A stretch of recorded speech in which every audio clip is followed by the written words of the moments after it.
25절 말씀에 이기기를 다투는 자마다 모든 일에 절제하나니라고 했습니다. 이 절제라고 하는 것은 자제한다, 우리말로 번역하면은 자제한다 그런 뜻인데요, 자기를 통제한다라는 그런 의미입니다. 근데 갈라디아 5장에 보면 성령의 열매 가운데 마지막 마지막 열매가 바로 절제입니다. 잠언 16장 말씀을 보면 노하기를 더디하는 자는 용사보다 낫고 자기 마음을 다스리는 자는 성을 점령한 사람보다 낫다 그랬습니다. 자기 마음을 통제하는 것이 성을 점령하는 것보다 더 어렵다 그런 뜻입니다. 그래서 우리가 우리 마음을 온전히 다스리고 통제하기 위해서는 반드시 성령의 도우심을 받아야 된다라는 말씀입니다. 성령의 9가지 열매 중에 그 첫째가 사랑이고 그리고 마지막이 절제입니다. 오늘 사도 바울은 고린도 교회 성도들에게 여러분이 영광의 면류관을 얻기 위해서는 모든 일에 절제해야 됩니다라는 말을 그 고린도 지역 상황에 맞게 설명을 하고 있습니다. 당시에 고린도 지역에서는 매 2년마다 이스미안 경기라고 하는 경기가 열렸습니다. 지금의 올림픽과 같은 그런 경기였어요. 그 그리스도의 4대 경기가 있는데 올림피안 경기가 있고 피티안 경기가 있고 네미안 경기가 있고 그다음에 이스미안 경기가 있는데 그 이스미안 경기를 비유 삼아서 지금 말씀하고 있는 겁니다. 읽은 24절 말씀을 같이 다시 읽어보겠습니다. 운동장에서 다름질하는 자들이 다 달릴지라도 오직 상을 받는 사람은 한 사람인 줄 너희가 알지 못하느냐. 너희도 상을 받도록 이와 같이 다름질하라 그럽니다. 첫째가 뭐냐면은 여러분도 상을 받기 위해서는 다름질해야 합니다라고 말씀하고 있습니다.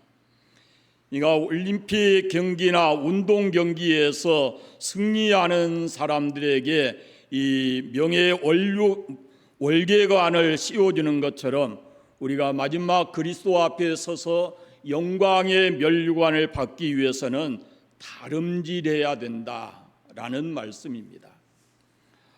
올림픽 역사를 보면은 그 우승한 사람들의 감동적인 이야기들이 참 많이 있습니다.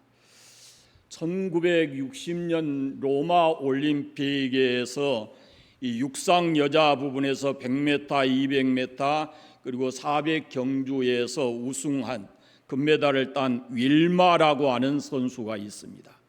이 윌마라고 하는 아이는 태어나서 4살 되던 해에 폐렴을 앓고 고열 때문에 이 하반신이 거의 마비돼서 걸을 수가 없게 됐어요.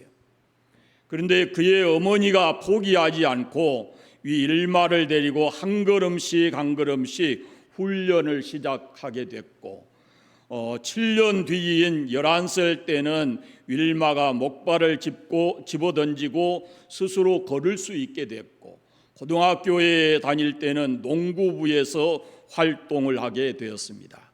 그런 다음에 자기에게 이 또 다른 달란트가 있는 것을 발견하게 돼서 육상을 시작했는데 세계적인 육상 선수가 된 것입니다. 그가 올림픽에서 3관왕을 한 다음에 기자들의 인터뷰에서 자기 성공 비결을 이렇게 말합니다. 어머니의 한 걸음만 더라는 이 어머니의 격려와 용기 때문에 자기가 걷게 됐고 오늘 영광스러운 자리에 오게 되었다라고 얘기를 합니다. 여러분, 우리가 신앙생활하는 것은 어느 한순간에 완성이 되는 게 아닙니다. 그래서 주 앞에서 상을 받기 위해서는 우리는 매일 매 순간 끊임없이 우리가 달려가야 할 줄로 믿습니다.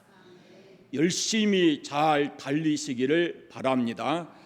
두 번째가 절제해야 됩니다. 25절 말씀에 이기기를 다투는 자마다 모든 일에 절제하나니 그랬습니다. 이기기를 다투는 자, 이 말은 경주에 참여하는 모든 사람들이 상을 얻기 위해서 달리는 것이죠. 그래, 절제한다 이 말은 그 그리스도 시대의 운동 경기자들이 사용했던 그런 용어인데, 아주 고된 훈련을 하고 그리고 음식이나 오락이나 수면 시간이나 이런 것을 절제해 가면서 땀 흘리고 훈련하는 그 과정을 얘기하는 겁니다. 절제하지 못하면 운동 경기에서 결코 성공할 수 없다라는 그런 이야기입니다. 우리가 신앙생활 하기 위해서 또 이 땅에서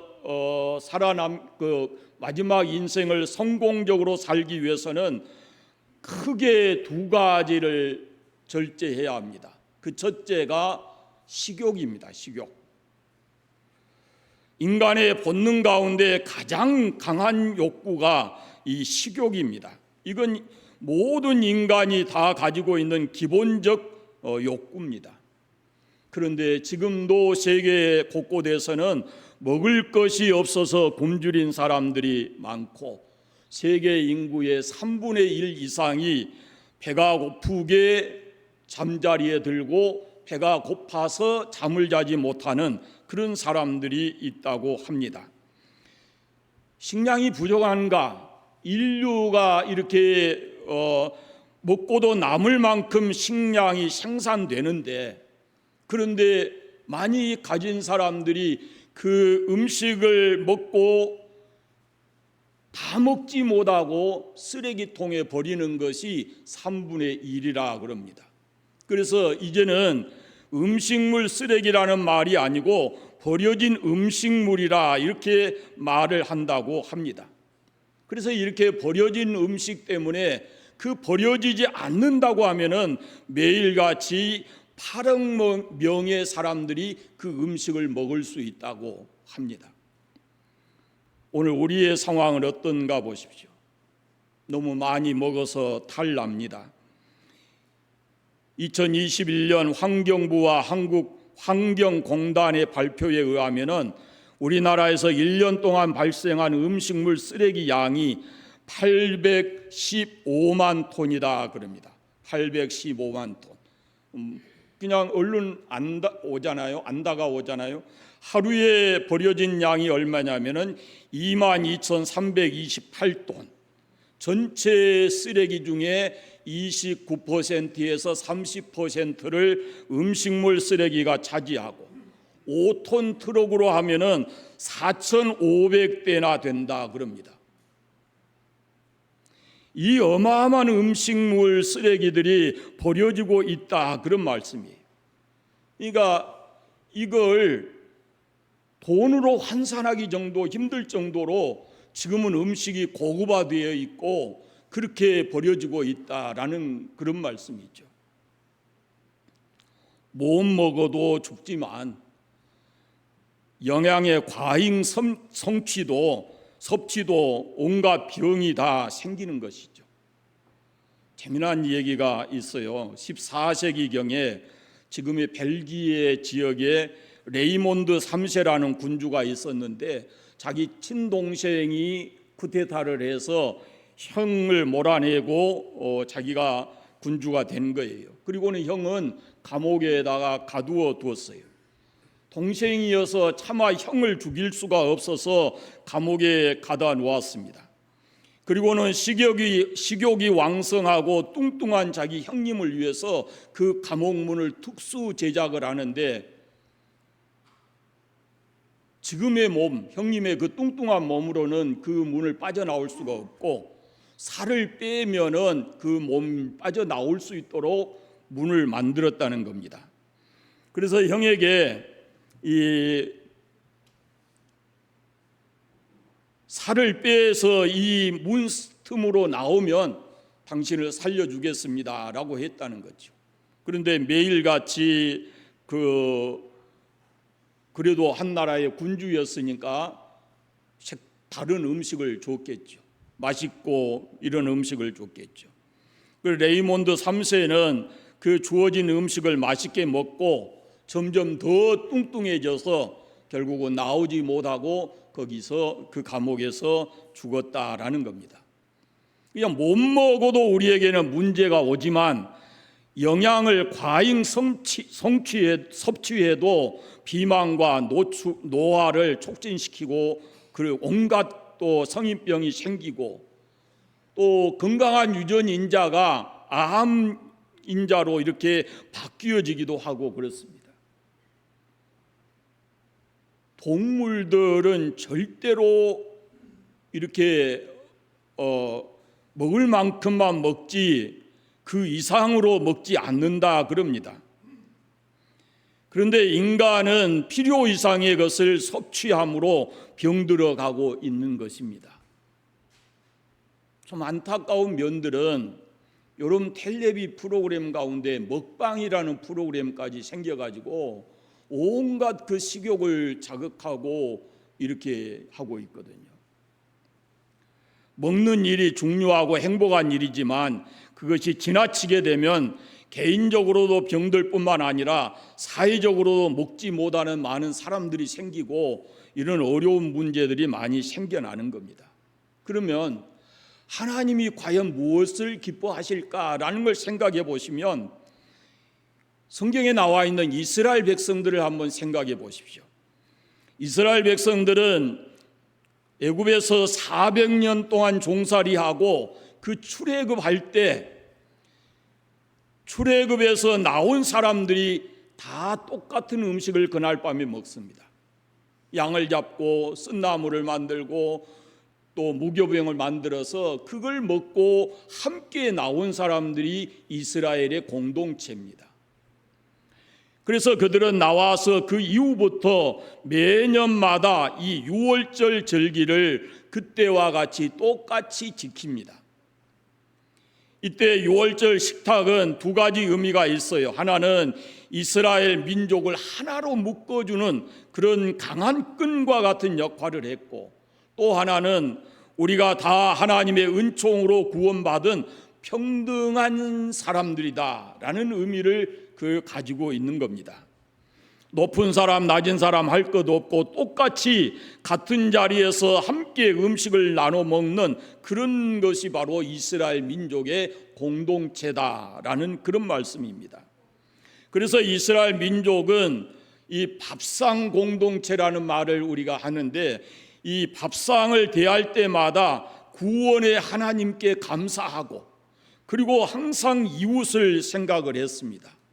그래서 가난한 사람들을 위해서 굶주리지 않도록 농사 지으면은 그들의 몫으로 남겨두기도 하고 다 거두지 않고 또 이삭도 줍게 해서 이렇게 사람들로 하여금 먹고 살 수 있는 배려를 하는 겁니다. 거기다가 가난한 사람들에게 돈을 구워줄 때는 이자를 받지 않도록까지 했습니다. 법으로. 우리가 예수 그리스도를 믿는데 예수 그리스도께서 베푸신 성만찬도 역시 마찬가지입니다. 성만찬을 대할 때 우리 모두가 신분이 같아집니다. 죄인인데 예수 그리스도의 은혜로 구원받은 우리의 신분이 다 똑같아지고 거기에 참여하는 모든 사람들이 그 하나의 떡과 잔을 마시면서 우리는 그리스도 안에서 하나다라는 공동체 의식을 갖게 하는 겁니다. 그리스도인은 자기 배만 위해서가 아니고 이웃에 가난하고 굶주린 사람이 있다라는 것을 잊지 않아야 합니다. 잠언 23장에 네가 만일 음식을 탐하는 자이거든 내 목에 칼을 둘지니라 그랬습니다. 음식 앞에 놓고 절제하라라는 그런 말씀입니다. 식욕을 절제하는 것은 두 가지가 좋습니다. 첫째는 자기 건강에 좋고, 두 번째는 가난한 자들과 함께 나눔으로 인해서 하나님 나라를 건강하게 세워가기 때문에 그렇습니다. 우리는 인간의 가장 기본적 욕구인 식욕을 절제할 필요가 있다라는 겁니다. 그 다음에 또 하나가 소유욕에 대한 억제를 해야 됩니다. 절제. 사람은 누구에게나 이 소유욕도 있습니다. 더 많이 가지고 싶은 욕망이 있고, 그래서 사람들에게 자기의 부를 과시하고 싶은 그런 마음이 누구에게나 있어요. 제가 얼마 전 새벽 기도회 때 이 말씀 드렸는데, 톨스토이의 그 동화 가운데 사람에게는 어느 만큼의 땅이 필요한가라는 그런 이야기를 톨스토이가 동화로 만듭니다. 주인공이 누구냐면 바음이라는 농부인데, 그는 항상 비옥한 좀 땅을, 넓은 땅을 갖기를 원했습니다.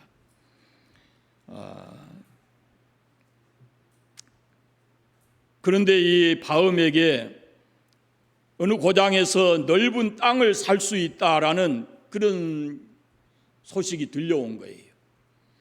그것은 그 고을에서 땅을 하루치에 1,000루블이라고 하는 돈만 내면 살 수 있다는 거예요. 그 하루치라는 말이 뭐냐면은 그 본인이 하루 종일 걸어 다녀서 다녀온 땅이 자기 것이 된다, 그 말입니다. 그러니까 게으른 사람은 조금만 걸으면 그만큼 자기 땅이 되고, 일정한 금액만 내면 자기가 돌아다니는 땅만큼 자기 것이 된다, 그런 말이에요. 그래서 이 바음이라는 사람이 흥분이 돼서 그날 밤에 잠도 제대로 자지 못하고 이튿날 이른 새벽부터 걷기 시작했습니다.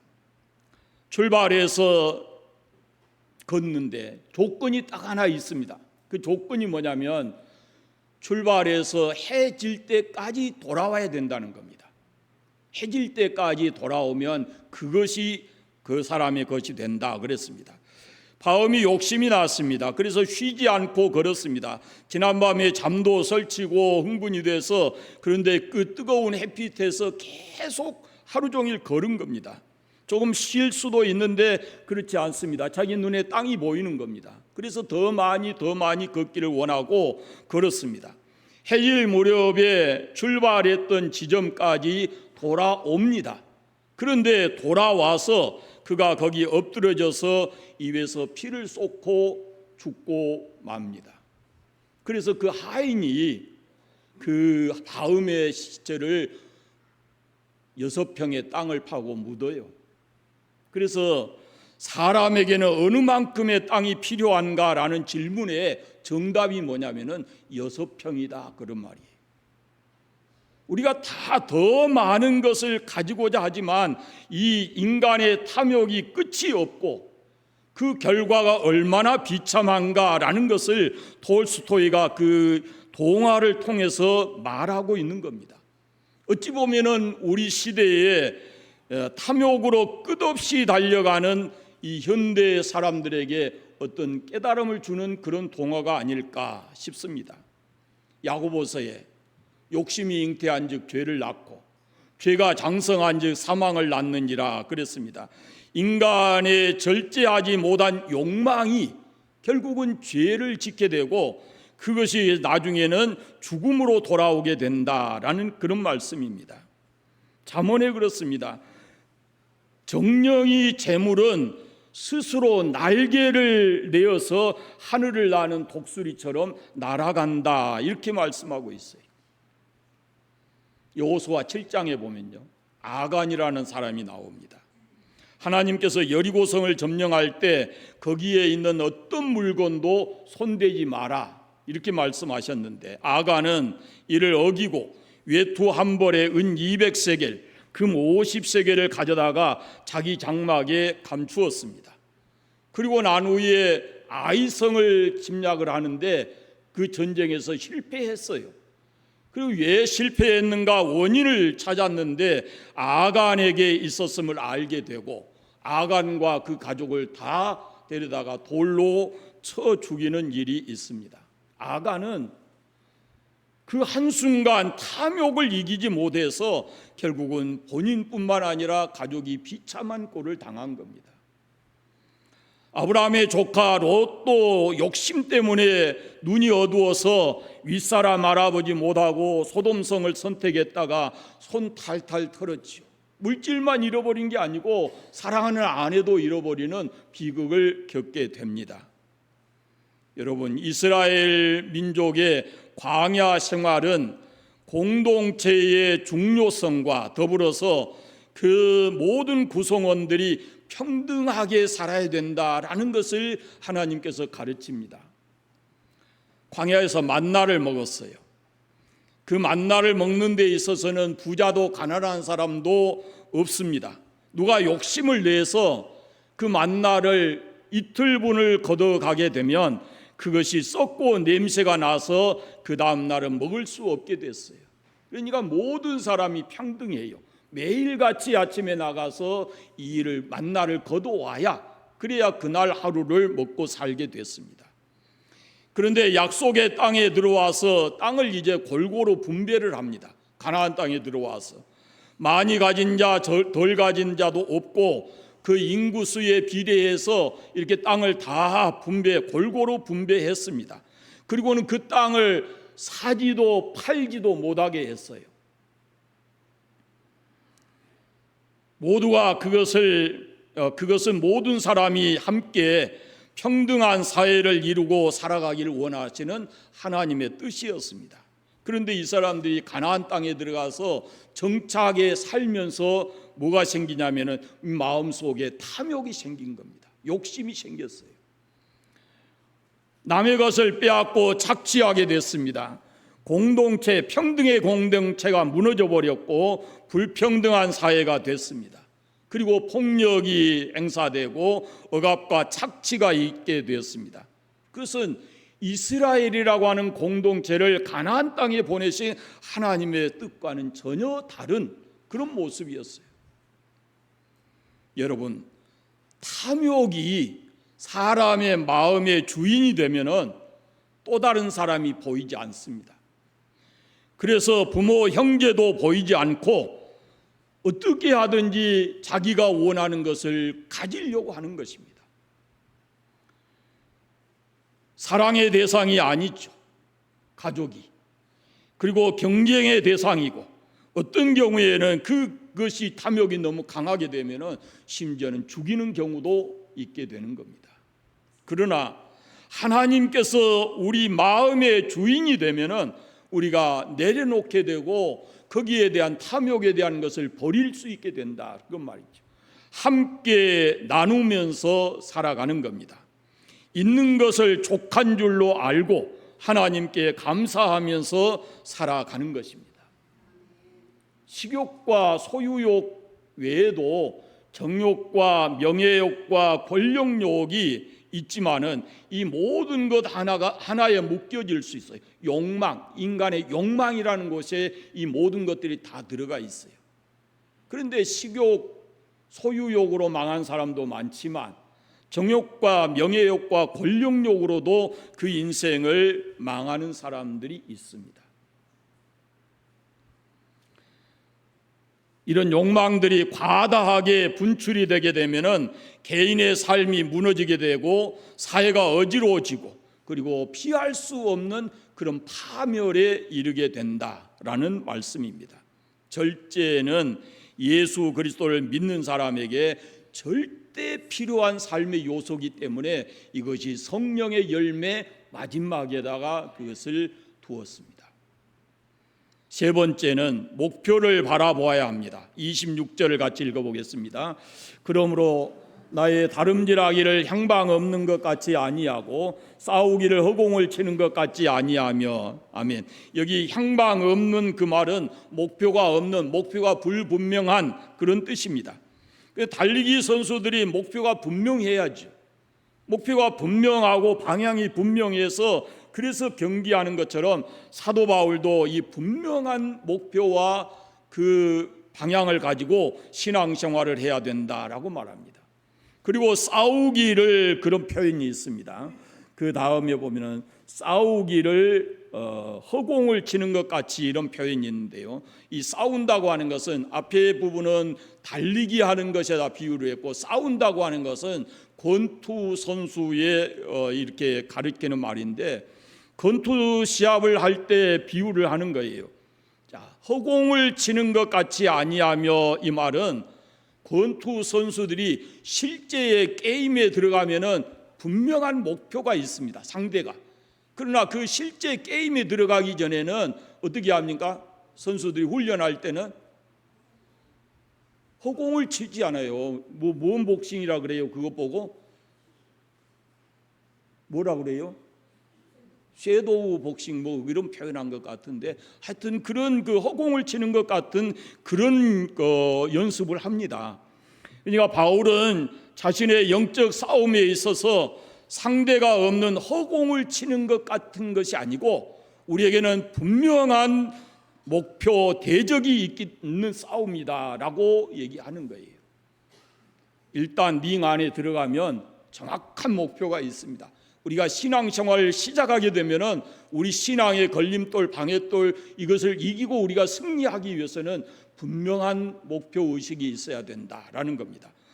네 번째는 몸을 쳐 복종해야 된다라고 말씀합니다. 27절의 말씀 보면은 내가 내 몸을 쳐 그랬습니다. 이 친다는 말은 헬라 말이 두 개가 포함이 되어 있는데요, 아래와 눈이라는 단어가 포함이 됐어요. 그러니까 눈 아래 부위를 친다 그런 말이에요. 권투 선수들이 상대방을 칠 때 얼굴 부위를 공격하는 것에다가 표현하고 있는 거예요. 그러니까 사도 바울도 자기 자신의 싸움이 뭐냐면은 내가 내 몸을 친다 그러잖아요. 그게 뭐냐면은 내가 싸워야 될 대상이 첫째가 자기 자신이다 그 말이에요. 내 몸을 쳐 그랬습니다. 여기 몸이라는 말은 영과 반대되는 개념인데요, 세속적이고 육체적인 욕구를 절제하고 쳐서 복종시킨다 이런 뜻입니다. 이 쳐라는 말이 얼굴을 쳐서 멍이 들도록 그런 뜻이에요. 그만큼 자기 자신에 대해서 철저하게 이렇게 관리하고 절제해야 된다라는 것을 말합니다. 그렇지 않으면 어떻게 해요? 전파한 후에 내가 버림을 당할까 이런 말을 합니다. 버림을 당할까.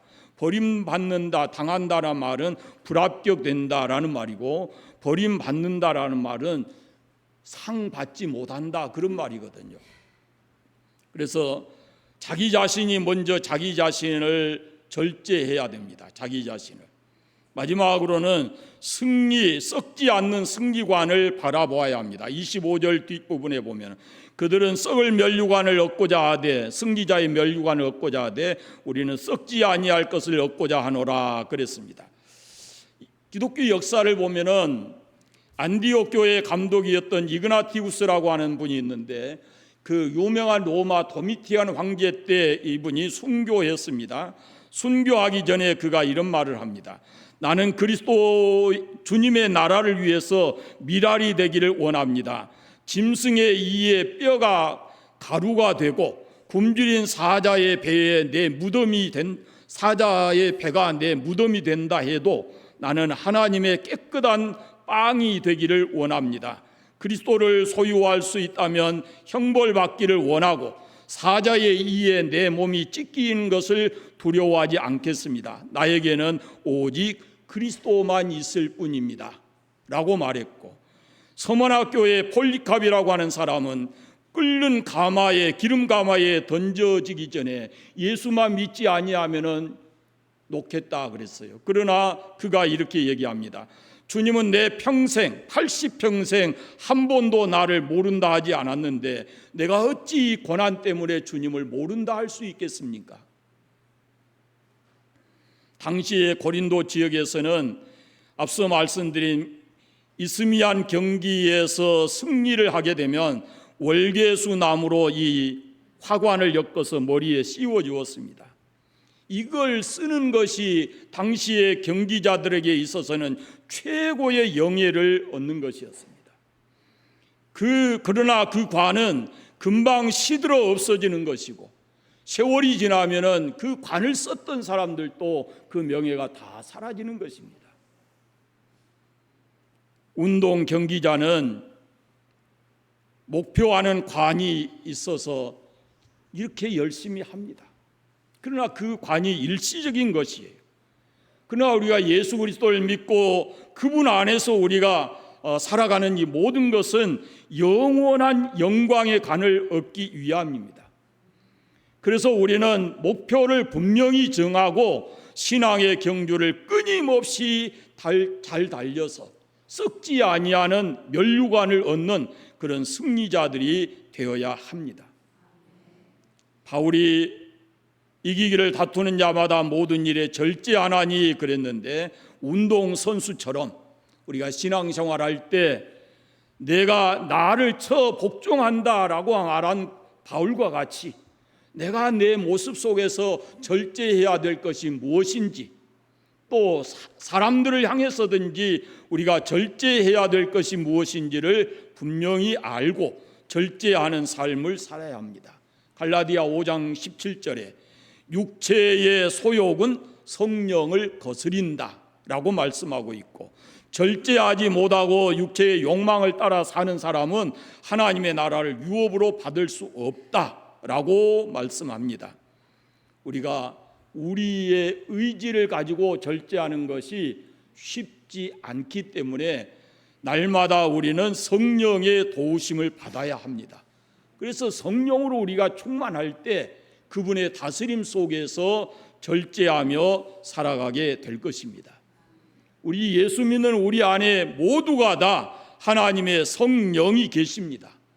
성령이 계신다 그러면 그분이 나를 온전히 다스려서 성령의 9가지 열매를 맺도록, 또 삶에 이기기 위해서는, 최후의 승리자가 되기 위해서는 절제해야 되는데, 그것이 바로 성령 안에서 되어지는 일이다 라는 것입니다.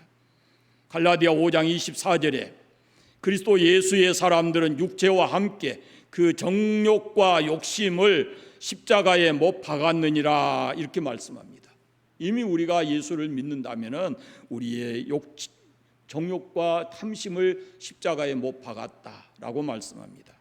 사랑하는 여러분, 성령 충만해서 절제하고, 절제함으로 인해서 경건 생활이 유지되고, 그리고 하나님 앞에서 열매 맺는 그런 마지막 최후의 승리자가 되는 그런 신앙생활을 하시기를 바랍니다. 기도하겠습니다. 감사합니다. 하나님 아버지, 오늘도 주의 전에 나와서 예배하게 하시고 말씀 함께 나누게 하시니 감사합니다. 주의 말씀대로 우리가 이 땅에 살면서 성령의 도우심을 받아서 절제하며 살아갈 수 있는 하나님의 사람들 되게 하여 주옵소서. 절제하지 못해서 생기는 많은 어려움과 힘든 일들이 있습니다. 사랑하는 성도들에게 주의 영으로 충만하게 하셔서 절제의 삶을 살아가게 하시고, 또 경건 생활을 잘하게 하셔서 마지막에 꼭 승리의 면류관을 머리에 받아 쓰는 우리 모든 성도들 되게 하여 주시옵소서. 한 주간도 주님께서 친히 동행해 주시고 믿음으로 승리하는 한 주가 되게 해 주시기를 간절히 원하옵고 예수 그리스도의 이름으로 기도드립니다. 아멘.